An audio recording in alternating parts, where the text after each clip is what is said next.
Bonjour à tous et bienvenue dans le Self Care Club. Moi, c'est Alice, experte de ces petites choses qui enjolivent notre quotidien. Ici, vous trouverez des astuces et des conseils lifestyle que j'ai pu expérimenter et que j'ai envie de partager avec vous. Alors, vous me suivez ou je vous emmène ?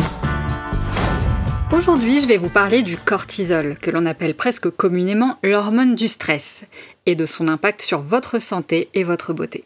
Depuis longtemps, on entend parler du cortisol, souvent appelé hormone du stress, et on a déjà compris qu'il joue un rôle crucial dans notre corps.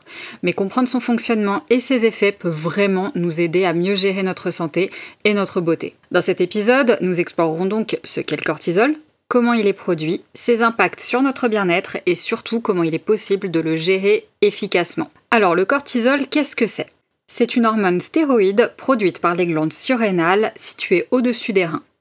Il est principalement connu pour son rôle dans la réponse au stress, mais il influence aussi de nombreux processus dans notre corps, y compris le métabolisme, le système immunitaire et l'équilibre des sels et des liquides. Et comment est-il produit ce cortisol ? Sa production est régulée par l'axe hypothalamo-hypophyso-surrénalien. Je vous rassure, pour moi non plus, c'est pas facile.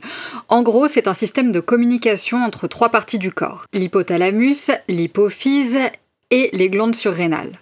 Ensemble, ces organes travaillent pour réguler notre réponse au stress en contrôlant la production de cortisol et d'autres hormones importantes. Par exemple, quand vous êtes stressé, votre hypothalamus envoie un signal à l'hypophyse qui à son tour stimule les glandes surrénales pour libérer le cortisol. Toute une histoire. Important à savoir également, cette hormone suit un cycle diurne. Elle atteint donc son pic le matin pour vous aider à vous réveiller et diminue progressivement tout au long de la journée.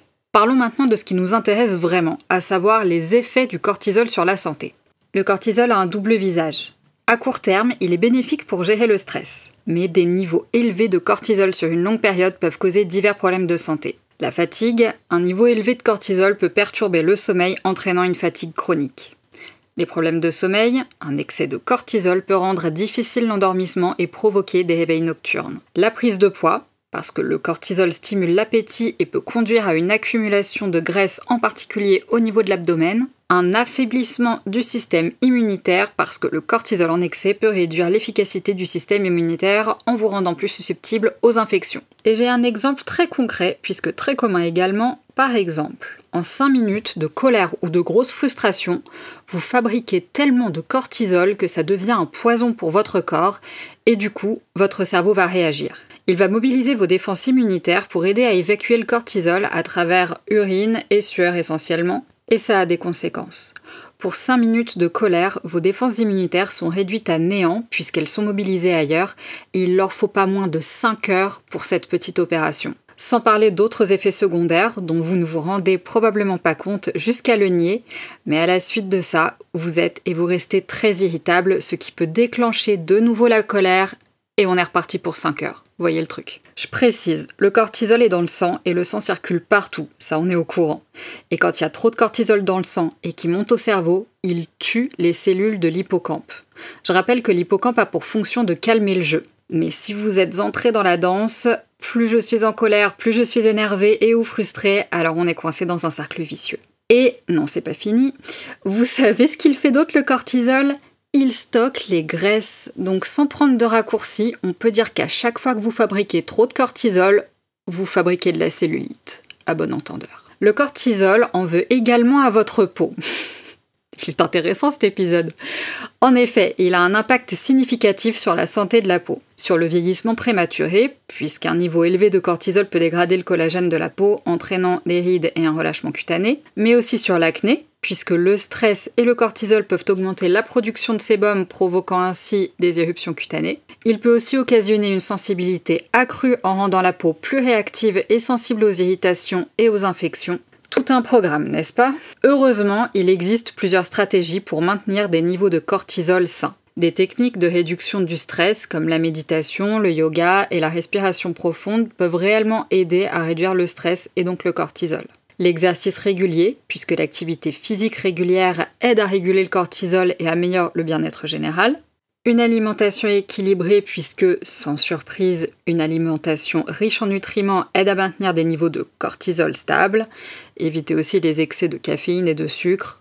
Et un sommeil suffisant, évidemment, puisqu'un bon sommeil est essentiel pour la régulation du cortisol. Essayez de maintenir une routine de sommeil régulière et de dormir au moins 7 à 8 heures par nuit. Produits de beauté et pratiques pour contrer les effets du cortisol. Voilà un chapitre qui va nous intéresser. Pour protéger votre peau des effets du cortisol, adoptez des produits et des routines adaptées. Jusque-là, ça ne change pas mon discours habituel. Des produits de soins anti-stress. Utilisez des crèmes et des sérums contenant des antioxydants, des acides gras essentiels et des ingrédients apaisants comme l'aloe vera par exemple ou la camomille. Concernant votre routine de soins, mon discours ne change pas, adoptez une routine de soins adaptée, incluant un nettoyage doux, une hydratation quotidienne et des soins spécifiques pour les peaux stressées. Et adoptez quelques ingrédients clés, recherchez des produits contenant des vitamines C et E, et pourquoi pas du rétinol, surtout si vous avez l'habitude d'en utiliser. En gros, si vous avez déjà une routine bien établie qui correspond à votre type de peau et que vous avez même introduit un peu d'anti-âge, tout est bon, pas besoin d'acheter quoi que ce soit, ne changez rien. Pour conclure, vous savez maintenant que le cortisol joue un rôle essentiel dans notre corps, mais qu'un excès peut avoir des conséquences très négatives sur votre santé et votre beauté. En comprenant comment il fonctionne et en adoptant des habitudes de vie saines, vous pourrez mieux gérer votre stress et protéger votre peau. Alors prenez soin de vous, de votre santé et de votre beauté en gardant vos niveaux de cortisol sous contrôle. Si le sujet vous a plu mais que vous souhaitez retrouver mes conseils noir sur blanc, je vous ai laissé le lien vers l'article sur le même sujet en description. Merci d'avoir écouté cet épisode.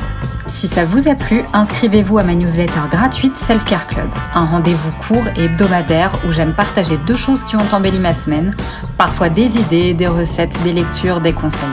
Je vous laisse le lien dans la description de l'épisode. À très vite!